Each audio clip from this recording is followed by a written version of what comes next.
Bonjour, aujourd'hui je réponds à la question comment organiser un webinaire. Donc quelles sont les étapes à mettre en place avant le jour J de votre webinaire pour attirer un maximum d'intéressés.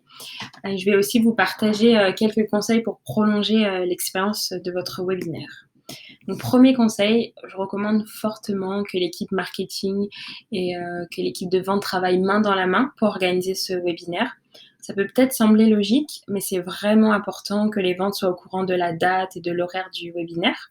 Ça les aidera à préparer des suivis plus approfondis avec les prospects. Ensuite, ayez dès le début, en fait, toujours, ayez votre objectif en tête. Est-ce que vous cherchez à générer des leads? Est-ce que vous allez présenter vos produits, vos services? Ça vous aidera vraiment, pour la promotion.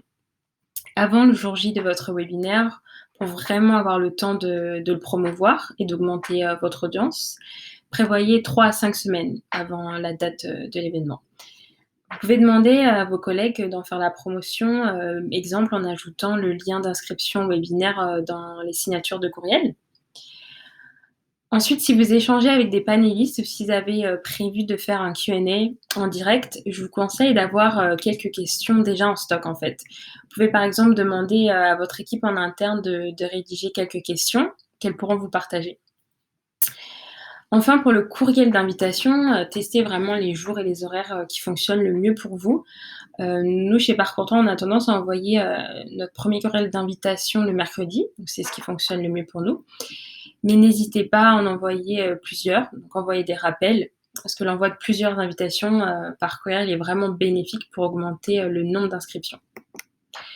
Enfin, pour toutes les étapes qui ont lieu après, votre webinaire, donc rapidement, envoyez un sondage aux participants. C'est un bon moyen de voir, si votre contenu a plu ou non et aussi de recueillir des informations supplémentaires, sur les participants.